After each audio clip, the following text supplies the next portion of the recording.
చిన్నతనం నుంచి అపారమైన కవితా ధార. తల్లిగారు వెళ్ళిపోయారు. ఇక తండ్రి గారిని మా పిల్లనిస్తామంటే మా పిల్లనిస్తామని ఆయన పాండితీ ప్రకర్ష, ఆయన సత్యవాక్ దురంధత, దానికి తోడు ఆయన యొక్క మంత్రోపాసన శక్తి, ఆయన యొక్క శాస్త్రముల యందు ప్రవేశము చూసి ఎంతమందో పిల్లల్నిస్తాం పిల్లనిస్తాం పిల్లనిస్తామని వెంటబడ్డారు. ఆఖరికి చూసి చూసి చూసి చూసి కర్రావారి పిల్లనిచ్చి చేశారు. కర్రావారు ఉన్నారు సభలో. కర్రావారి పిల్లనిచ్చి చేశారు. ఆమె పేరు విశాలాక్షి, బహుగొడుసరి. ఆమె భర్తకి తగిన ఇల్లాలు, మహాపతివ్రత, ఆయన్ని అనుగమించేది ప్రతి విషయంలో. కానీ గడుసుతనంలో భర్త ఎంత గడుసువాడో, ఎంత సరస్వతీ కటాక్షం ఉన్నవాడో ఆమె కూడా అంత గడసరి. ఆమె వ్యక్తురాలైనప్పుడు కాపరానికి పంపించి ముహూర్త నిర్ణయం చేశారు. చేసి మామగారే స్వయంగా కోడలికి ఉపదేశం చేశారు, గణపతి మంత్రమును పరదేవతా మంత్రం. ఆమెని ఒకసారి అడిగారు మామగారు, నీకు గణపతి మంత్రం ఎక్కువ ఇష్టమా, ఉపాసన చేసేటప్పుడు పరదేవతా మంత్రం ఎక్కువ ఇష్టమా అని అడిగారు. తండ్రి కొడుకు అన్నం తింటున్నారు, కోడలు వడ్డిస్తోంది. ఆయన చమత్కారానికి అడిగాడు, ఎందుకని గణపతి మంత్రం ఎక్కువ ఇష్టమండి అందనుకోండి, ఆమె భర్తయేగా గణపతి, కావ్యకంఠ గణపతి ముని. పరదేవతా మంత్రం ఇష్టమందనుకోండి, మరి భర్తకి సంబంధించిందంత ఇష్టం లేదని కదా, ఏమంటుందో చూద్దామని ఆయన నవ్వి అడిగాడు. ఆవిడెంత చమత్కారంటే ఆవిడంది, బాహ్యమునందు గణపతిని సేవిస్తూ ప్రత్యక్షంగా ఆంతరమునందు పరదేవతోపాసన చేస్తూ ఉంటానండి. అమ్మో, చాలా గడసరి కోడలే వచ్చింది అని నరసింహశాస్త్రి గారు చాలా పొంగిపోయారు. ఆయన పెళ్ళయిందంటే 3 ఏళ్ళు తేడా ఇద్దరికి. పెళ్లి అవగానే కాళిదాస మహాకవి రచించినటువంటి మేఘ సందేశం ఎంత ప్రౌఢంగా ఉంటుందో, అలా భృంగ సందేశము అని చెప్పి ఒక కావ్యాన్ని రచించి భార్య పేరు మీద తన గురువుగారికి చూపిస్తే, తెల్లబోయాడు గురువుగారు, ఇంత అద్భుతమైన పాండిత్యంతో ఇంత చిన్న వయస్సులో ఇంకా సంసారమే మొదలు పెట్టలేదు, భార్య మీద ఇంత గొప్ప కవిత్వం ఎలా చెప్పావురా నువ్వు అని చెప్పి. అది మేఘ సందేశం, ఇది భృంగదూతము. భృంగదూతము అని రచించారు ఆయన. అంతటి మహాపండితుడు ఆయన. యాత్రకు బయలుదేరి వెళ్ళారు ఒకప్పుడు. నేను మీతో మనవి చేశాను కదా, పరమేశ్వరుడు ఎవరిని ఎందుకు పుట్టించాడో ఆ కార్యక్రమానికి తగినటువంటి ప్రేరణ చిన్నతనంలోనే ప్రారంభం అవుతుంది, ఏదో కారణానికి. మీరు చూడండి, అందుకే పరమేశ్వరుడు, అందున మహాపురుష జననం జరిగినప్పుడు వారు ఎందుకు పుట్టారో పరమేశ్వరుడికి తెలుసు. ఆయన అటువైపుకు వెళ్ళిపోవడానికి కావలసినటువంటి లక్షణములు పుట్టుకతోటే వచ్చేస్తాయి. అవే పునాదిగా ఆ వ్యక్తి అటువైపుకి చేరిపోతాడు. ఆయనకి తీర్థయాత్ర, తపస్సు, భగవద్దర్శనము ఇవి చాలా ఇష్టం. ఆయన బయలుదేరి కాశీపట్టణానికి వెళ్ళారు. కాశీపట్టణంలో మేనమామ గారి ఇంట్లో ఉన్నారు. ఉన్నప్పుడే ఒక విచిత్ర సంఘటన జరిగింది. బెంగాల్ దేశంలో నవద్వీప్ అని ఒక ప్రాంతం. ఆ నవద్వీప్లో హరిమంటపము అని ఒక మంటపం. ఆ మంటపంలో ప్రత్యేకంగా ప్రతి సంవత్సరం అపారమైనటువంటి పాండితీ ప్రకర్ష కలిగినటువంటి విద్వాంసుల్ని తీసుకొచ్చి వాళ్లతో చర్చించి, అపారమైన శక్తి ఉన్నవాడు, అంతటి కవన శక్తి ఉన్నవాడు అన్న వాళ్ళకి కావ్యకంఠ అన్న బిరుదిస్తూ ఉంటారు.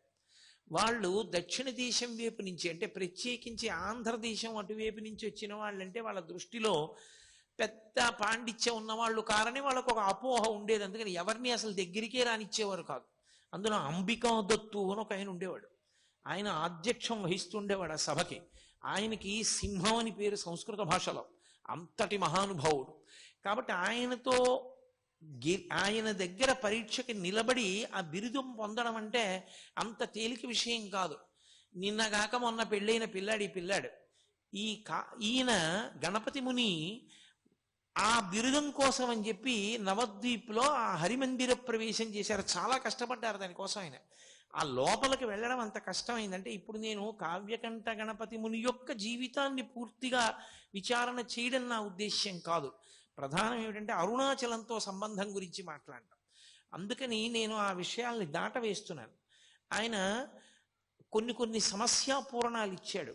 చాలా, మీరు ఎప్పుడైనా చదివితే అసలు నిజంగా పిల్లవాడు ఇలా ఎలా నిలబడ్డాడు, ఎలా మాట్లాడాడు రా అని చాలా ఆశ్చర్యం వేస్తుంది. అంత గొప్ప గొప్ప సమస్యాపూరణాలు ఇచ్చారు. అవలీలగా వాదించాడు.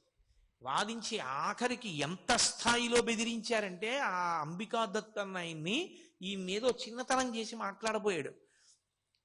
ఆయన అన్నారు, గణపతి ముని, నువ్వు అంబికా దత్తుడివి, కన్న కొడుకువి కావు, నేను గణపతిని, కన్న కొడుకుని. నేనా నువ్వా, ఎవరెక్కువ పరదేవత కన్నారు. తెల్లబోయాడు ఆయన. ఆఖరికి ఆ సంవత్సరం ఈయన యొక్క కవితాధార చూసి కావ్యకంఠ అన్న బిరుదు ఈ పిల్లవానికి ఇచ్చారు. దాంతో ఈయన యొక్క యశశ్చంద్రికలు అంతటా వ్యాపించడం మొదలుపెట్టాయి. సరే, అక్కడి నుంచి బయలుదేరారు, ఇంటికి వచ్చారు. నేను ప్రధానమైనటువంటి భాగంలోకి రావలసి ఉంటుంది కదూ. ఆయన బయలుదేరి దక్షిణ దేశానికి యాత్రకు వచ్చారు. వచ్చి కాంచీపురం వెళ్ళి కాంచీపురంలో కొన్ని కోట్ల పర్యాయములు శివ శక్తి సంబంధమైనటువంటి మంత్రములను జపం చేశారు. జపం చేసి ఆయన అక్కడి నుంచి అరుణాచల క్షేత్రానికి వచ్చారు. వచ్చి అరుణాచల క్షేత్రంలో అపితకుచాంబ అరుణాచలేశ్వరుల ముందు నుంచి వెళ్ళాలి. స్మార్తులకు నియమం ఏమిటంటే ముందు పరమేశ్వర దర్శనం చేసి అమ్మవారి దర్శనం చేస్తారు. అంతేకాని ముందు అమ్మవారి దర్శనం చేసి అయ్యవారి దర్శనానికి వెళ్ళరు. కానీ కావ్యకంఠ గణపతి మునికి అన్నీ తెలిసున్నా ఆ రోజు ఆయన ఎందుకో ముందు అపితకుచాంబ దర్శనానికి వెళ్ళారు.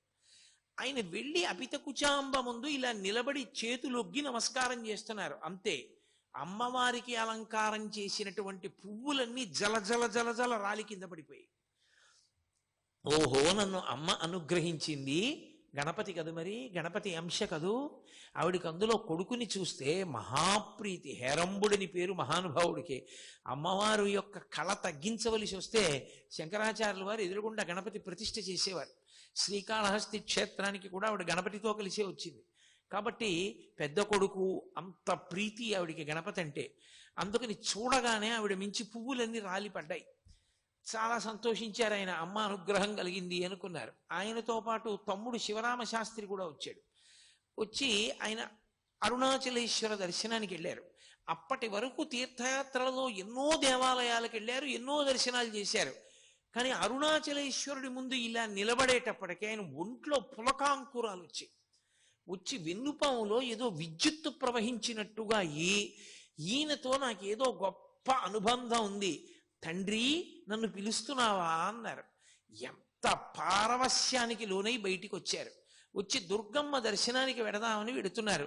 తమ్ముడు, అన్నయ్య నాకు ఆకలేస్తోంది, అన్నయ్య నాకు ఆకలేస్తోంది, అరటిపండు కొనుక్కుంటాను, ఓ డబ్బు ఇయ్యమన్నాడు. సరే ఏదో ఇచ్చారు. ఆయన 8 అరటిపళ్ళు కొనుక్కు తిన్నాడు. అయినా ఆయన ఆకలి తీరలేదు. కాసేపు అయ్యేటప్పటికి మళ్ళీ డబ్బడికి మళ్ళీ ఓ 8 అరటిపళ్ళు తిన్నాడు. ఒరే, నువ్వు ఇలా అరటిపళ్ళు తినేస్తే ఆరోగ్యం పాడైపోతుందిరా నీకు. అప్పుడే గణపతి ఉత్సవాలు పూర్తయ్యాయి అరుణాచలంలో. ఏకాదశి తిథి ఆ రోజున. ఎక్కడైనా అన్నదాన సత్రంలో అన్నం పెడతారేమో కనుక్కుంటానుండరా అని చెప్పి ఆయన వెళ్ళి అన్నదాన సత్రవుల్లో అడిగారు. ఇవాళ ఏకాదశి కదండి, అన్నదానం ఉండదు అన్నారు. ఏకాదశి ఉపవాస తిథి. వెంటనే బ్రాహ్మణ వీధిలోకి వెళ్ళి భవతి భిక్షాందేహి అని ఆయన యాచన చేశారు. అసలు ఎవ్వరూ ఆత్మహత్య చేసుకోకూడదు, ప్రత్యేకించి బ్రాహ్మణుడు అసలు చేసుకోకూడదు. అందుకే భిక్ష ఉపనయనం అవగానే భిక్షకి వెళ్ళమంటారు. భిక్షాటన చేసైనా బతికి శాస్త్రాన్ని 10 మందికి చెప్పాలి తప్ప తానే ఆత్మహత్య చేసుకుంటే లోకానికి మార్గం చూపించేవాడు ఎవరికా. అందుకని ఆయన బ్రాహ్మణాగ్రహారంలోకి వెళ్ళి ఇళ్ల ముందు నిలబడి భిక్షాటన చేశారు. తమ్ముడికి ఆకలిగా ఉందమ్మా, పట్టెడు అన్నం పెట్టండి అని. ఏ ఇంటికి వెళ్ళినా తలుపులు వేసేసుకుని నిద్రపోతున్నారు. లేదా ఇవాళ ఏకాదశయా, అన్నం లేదన్నారు. ఇంత గొప్ప క్షేత్రం, ఇటువంటి చోట ఎంత ఏకాదశి అయితే మాత్రం పిల్లలకన్నా వండుకోరా? పిల్లలకి ఏకాదశి ఉపవాసం లేదు. అందుకని మరి పిల్లల కోసం అన్నం వండద్దు. వండుకుంటే ఇంటికి అతిథి ఎవరైనా వస్తారేమోనని కూడా పట్టెడన్నం పెట్టడానికి వీలు లేకుండా ఉన్నదంతా తామే తినడానికి కావలసినంత అన్నం మాత్రమే వండుకునేటంతటి స్వార్థపరులున్న పట్టణమా ఏమి తిరువണ്ണామలై అని ఆయన తెల్లబోయారు. వెతికారు వెతికారు వెతికారు వెతికారు, ఎక్కడా పట్టెడన్నం దొరకలా. తమ్ముడేమో ఏడుపు, అన్నయ్య ఆకలేస్తోంది, అన్నయ్య ఆకలేస్తోందని. చిత్రం ఏంటంటే శివరామశాస్త్రికి భగవంతుడి మీద ఉన్న భక్తి కన్నా అన్నగారి భక్తి మీద భక్తి ఎక్కువ. మా అన్నయ్య పిలిస్తే పరమేశ్వరుడు పలుకుతాడని నమ్మకం. ఆయనకి ఏం చెయ్యాలో అర్థం కాక కొండవంక తిరిగి పార్వతీ పరమేశ్వరులను అడిగారు. అమ్మా, తమ్ముడు ఆకలితో ఏడుస్తున్నాడమ్మా, పట్టెడు అన్నం పెట్టవా అని చీకట్లో వెళ్ళిపోతున్నారు.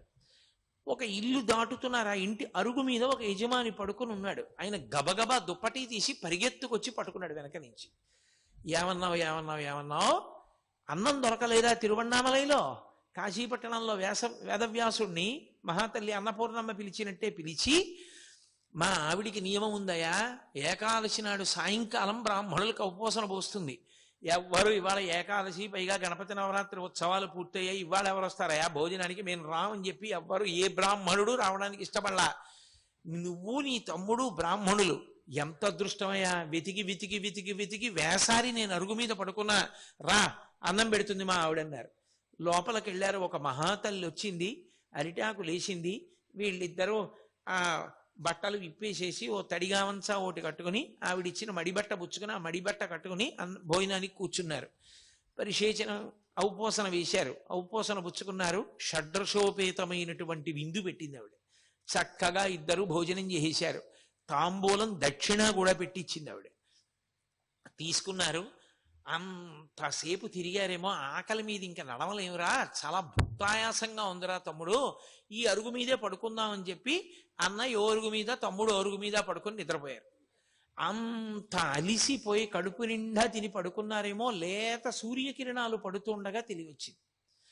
తెలివచ్చి పైకి లేచి ఆ తల్లి, ఆ ఇల్లు, మహాతల్లి రాత్రి అన్నం పెట్టిందని ఇలా చూశారు. అక్కడ ఇల్లు లేదు, అది గణపతి గుడి. ఆ విఘ్నేశ్వరుడి గుడి అరుగుల మీద పడుకుని ఉన్నారు వాళ్ళిద్దరు. తమ్ముడిని పిలిచి అడిగారు, ఒరే రాత్రి మనం ఒక ఇంట్లో భోజనం చేశాం కదరా, ఒక తల్లి మనకు అన్నం పెట్టింది కదా, ఆ అరుగుల మీద కదా పడుకున్నాం అన్నాడు. అనుమానం ఏమన్నాయా, మన ఇద్దరం అలాగే కదా పడుకుని నిద్రపోయాం అన్నాడు తమ్ముడు.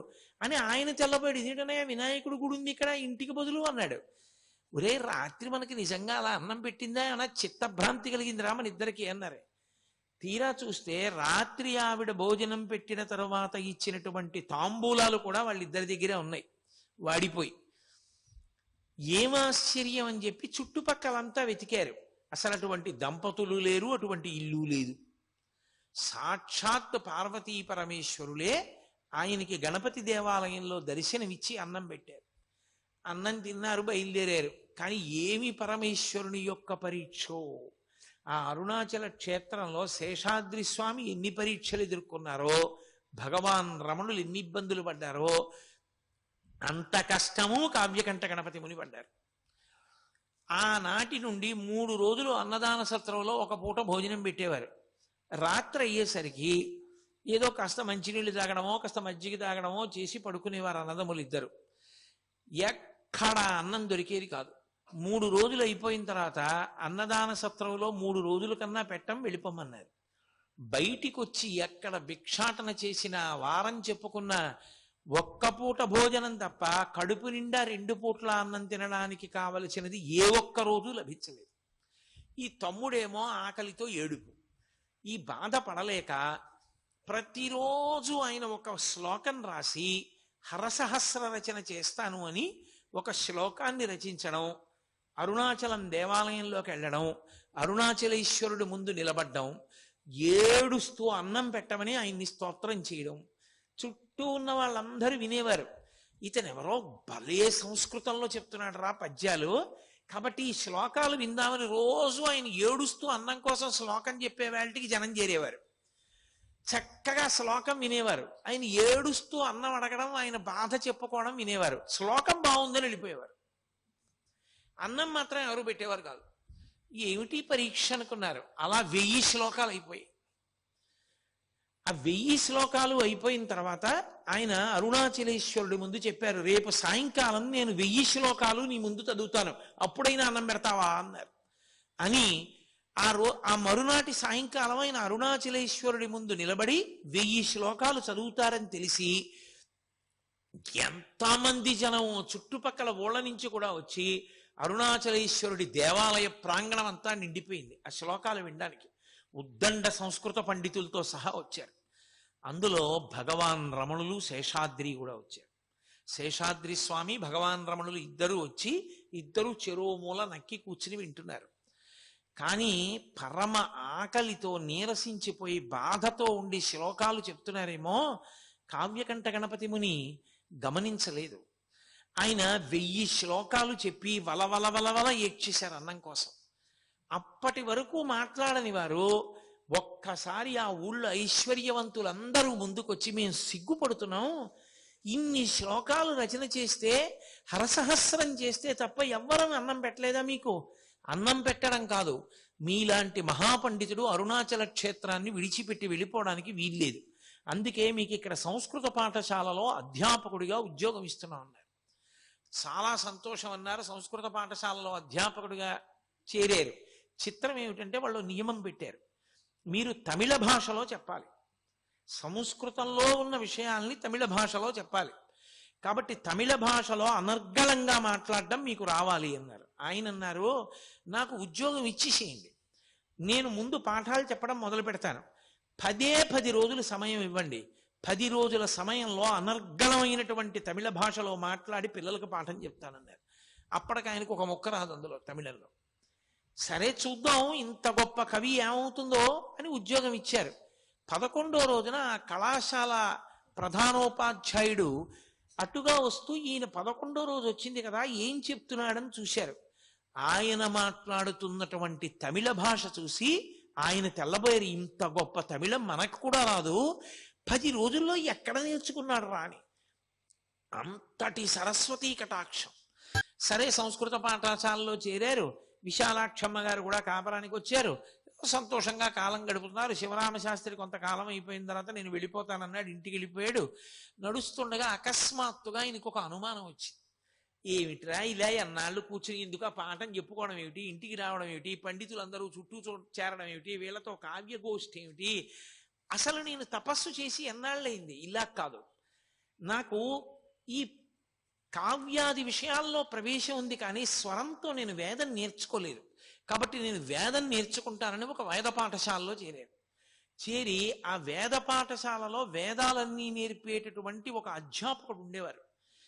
అనతి కాలంలో కొద్ది రోజుల్లోనే స్వరంతో వేద మంత్రాలన్నీ వచ్చేసాయి ఆయనకి. వచ్చేసి ఆయన సాయణాచార్యుల వారు చేసినటువంటి వేద భాష్యాలన్నీ చదివేసి వేదం నేర్పిన గురువు గారికి కొద్ది రోజుల్లోనే వేదమంత్రాలకి భాష్యం కూడా నేర్పారు. అంతటి ఉద్దండు కావ్యకంఠ గణపతి ముని అంటే. అంతటి సరస్వతీ కటాక్షం ఉన్నటువంటి మహానుభావుడు, అపర విఘ్నేశ్వర అవతారం ఆయన. కాబట్టి అటువంటి స్థితిలో ఉండే ఆయనకు ఒక రోజు అకస్మాత్తుగా ఆలోచన వచ్చింది. ఈ పైన మౌనస్వామి ఉన్నారంటారు కొండ మీద, అరుణాచలం వచ్చి నాళ్ళయింది, ఇంతమంది గుంపులు గుంపులుగా పోయి చూసొస్తూ ఉంటారు, ఎప్పుడూ మాట్లాడంటారు, ఒక్కసారి ఆయన్ని చూసొస్తే అనుకున్నారు. సరే ఎక్కడుంటారు ఏమిటి అని విశ్వనాథ అయ్యర్ అని ఆయన స్నేహితుడు, ఆయన్ని అడిగారు తీసుకెళ్ళమని. ఆయన సరే నేను తీసుకెడతాను, విరూపాక్ష గుహలో ఉంటారు రమ్మని తీసుకెడుతూ, అక్కడే పద్మనాభ స్వామి అని ఒక ఆయన ఉండేవాడు. ఆయన ఎప్పుడు రమణ మహర్షి మీద నిందా ప్రచారం చేస్తుండేవాడు. ఆయనకేం తెలుసు, ఆయనకేం తెలియదు, నేనే గొప్పవాడిని, నాకే అన్నీ తెలుసు అంటుండేవాడు. ఆ పద్మనాభ స్వామి మాటలు నమ్మి ఆయనకి అంతేవాసిగా మారిపోయాడు విశ్వనాథ అయ్యర్. ఈయనన్నాడు, రమణ మహర్షిది ఏం గొప్ప అండి, రమణుల సంగతి అలా వదిలి, అప్పటికి రమణులు అనేవారు కాదు, వెంకటరామన్ అనేవారు. వెంకటరామన్ దేవుందండి, ఆయనదేం గొప్ప కాదు, పద్మనాభ స్వామి వారు చాలా గొప్ప, మేము ఆయన శిష్యులం, ఆయన్ని చూపిస్తాను రండి అన్నారు. రమణులు ఎక్కడ ఉంటారని అడిగారు. విరూపాక్ష గుహలో ఉంటారు, అక్కడే పద్మనాభ స్వామి కూడా కూర్చుంటారన్నారు. సరే ఏదో మనకు కావలసింది దొరుకుతుందిగా పదండి అని చెప్పి వెళ్ళారు. వెళితే దురదృష్టం ఏమిటంటే ఆ రోజున విరూపాక్ష గుహలో స్వామి లేరు. స్వామి లేరు కదా వెళ్ళిపోదాం అంటుంటే ఈయన అన్నారు, కాదు ఇక్కడ దగ్గరలో మామిడి చెట్టు కింద మా గురువుగారు పద్మనాభ స్వామి వారు కూర్చుని ఉంటారు, రండి వెడదామన్నారు. వెడుతున్నారు. చిత్రంగా ఆ లోపల పద్మనాభ స్వామి కూర్చున్నారు, బయట ఒక బండరాతి మీద భగవాన్ రమణులు కూర్చున్నారు. రమణులు అందరిలా ఇలా చూడరు, మీరు ఎప్పుడైనా చూశారో లేదో ఆయన చిత్రపటాలు, ఆయన చూపు గమ్మత్తుగా ఉంటుంది. ఏమిటో ఇలా చూస్తారు ఆయన.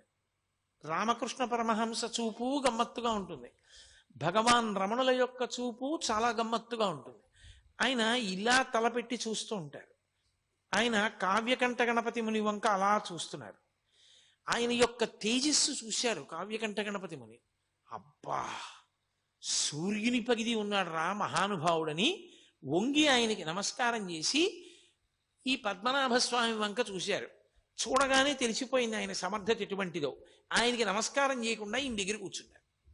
కూర్చునేటప్పటికి తీసుకొచ్చిన విశ్వనాథ అయ్యర్ గుండెలు జారిపోయి, అయ్య బాబోయ్ మా గురువు గారి పట్ల అపచారం అయిపోయింది, తర్వాత పిలిచి నన్ను దెబ్బలాడతారో ఏమిటో అలాంటివన్నీ తీసుకొచ్చాను. ఆయనకి కోపం వచ్చి ఆ పద్మనాభస్వామికి, నువ్వేనా కావ్యకంఠ గణపతి మునివి, హరసహస్రం చెప్పిన వాడివి నువ్వేనా అరుణాచల దేవాలయంలో అని అడిగారు. అవునన్నారు.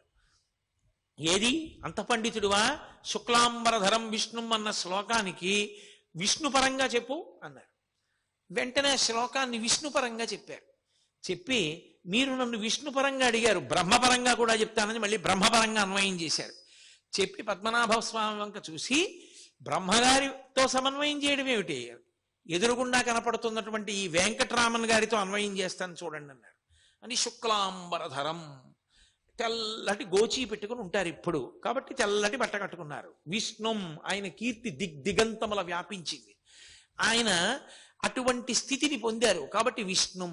శశివర్ణం, తెల్లగా మెరిసిపోతున్నారు కాబట్టి శశివర్ణం. చతుర్భుజం, చతుర్భుజం అంటే భుజం అంటే గెలిచినవాడు అని. కాబట్టి ఆయన మనో బుద్ధి చిత్త అహంకారములు అనేటటువంటి నాలుగింటిని కూడా భుజించేశాడు, గెలిచేశాడు. ఆయన గెలిచేసిన వాడు కాబట్టి చతుర్భుజం. ప్రసన్నవదనం, ఆయన ముఖం చూడండి ఎంత ప్రసన్నంగా ఉందో. కాబట్టి ప్రసన్నవదనం ధ్యాయేత్, అటువంటి ఆయన్ని ధ్యానం చేస్తే సర్వ విఘ్నోపశాంతయేత్, అన్ని విఘ్నములు పోతాయన్న. అనేటప్పటికీ పద్మనాభ స్వామికి ఎక్కడ లేని బాధ పుట్టేసింది. చూశారు కానీ ఒక్క చిన్న పొరపాటు పడ్డారు కావ్యకంఠ గణపతి మరి. వెంకట్రామన్ ఒంటి మీద యజ్ఞోపవిందా అని చూశారు, యజ్ఞోపవీతం ఉందా అని. యజ్ఞోపవీతం మీద ఆయనకున్న శ్రద్ధ అటువంటిది, అది తక్కువేం కాదు, చాలా గొప్ప విషయం. అసలు యజ్ఞోపవీతం ఎందుకు వేసుకున్నాడో తెలియకుండా, జీవితంలో ఒక్కసారి గాయత్రి చేయకుండా, రేపు పెళ్ళనగా ఇవాళ యజ్ఞోపవీతాలు వేసుకున్నటువంటి దౌర్భాగ్యులకి దాని వైభవం అర్థం కాదేమో కానీ, పుట్టిన దగ్గర నుంచి గర్భాష్టమంలో ఉపనయనం చేసుకుని సంధ్యావందనానికి ప్రాణం పెట్టే మహానుభావులకి యజ్ఞోపవీతం మీద అంత గౌరవం ఉంటుంది అంటే అందులో ఏమి తక్కువ భావం ఏం లేదు, దాన్ని ఏమి తక్కువ చేసి చూడవలసిన అవసరం ఏం లేదు. ఈయనకి ఒంటి మీద యజ్ఞోపవీతం లేదు, కాషాయం కట్టుకోలేదు, తెల్లటి గోచీ కట్టుకున్నారు. అసలు ఈయన సంప్రదాయజ్ఞుడేనా, ఈయనకి సరిగ్గా ఏమైనా మనం ఆయనతో మాట్లాడతగిన వ్యక్తేనా అన్న అనుమానం వచ్చింది ఎందుకు అకస్మాత్తుగా. వచ్చి ఆయన తేజస్సు చూశారు, నమస్కారం చేశారు, దిగి వెళ్ళిపోయారు విశ్వనాథ అయ్యర్తో. ఆ తర్వాత ఇంకెప్పుడు పైకి రాలేదు, ఇక కొండ మీదకి రాలేదు, ఆ క్రిందనే ఉండిపోయారు. ఉండిపోయి మళ్ళీ అక్కడి నుంచి మళ్ళీ ఆ సంస్కృత పాఠశాలలో ఉద్యోగం కూడా వదిలిపెట్టేశారు. వదిలిపెట్టి మళ్ళీ తీర్థయాత్రకి వెళ్ళారు, చాలా చోట్ల తపస్సు చేశారు. అని ఆయన విచిత్రం ఏమిటంటే ఆయనకి అంత పట్టుదల. ఒకసారి తారామంత్రం తెలియని వాడివి నువ్వు విద్వాంసుడివా అన్నాడు ఒక ఆయన. అంతే, ఆయన తారామంత్రోపాసన పొంది సిద్ధి పొందారు, రేణుకాదేవి దర్శనం పొందారు, పరశురామానుగ్రహం పొందారు. అందుకే ఆయన వాక్కుతో అగ్ని కురిపించేవారు. ఆయన నోటితో అన్నారంటే అగ్నిహోత్రం పడవలసిందే, అంతటి మంత్రసిద్ధులు పొందారు ఆయన. మళ్ళీ ఇంత తపస్సు చేసి మళ్ళీ అరుణాచల క్షేత్రానికే వచ్చారు. వచ్చి ఆయనకి తపస్సు మీద ఉన్న ప్రీతి అటువంటిది. నైరుతి లింగం, ఆయన ముందు దుర్గమ్మ తల్లి కోవెల దగ్గర కూర్చుని తపస్సు చేశారు. అక్కడ మేకలు కాసుకుని వాళ్ళు అరుస్తూ ఉండేవారు. ధ్యానభంగం అవుతోందని అమ్మవారి దగ్గర అనుమతి అడిగి ఆవిడ్ని శ్యామలాదేవి అంటుండారు, పచ్చయ్యమ్మన్ కోవెల్ అంటుంటారు అక్కడ. ఆయన మళ్ళీ అక్కడి నుంచి నైరుతి లింగం దగ్గరికి వెళ్ళిపోయారు. సర్వం శ్రీ ఉమామహేశ్వర పర బ్రహ్మార్పణమస్తు. స్వస్తి.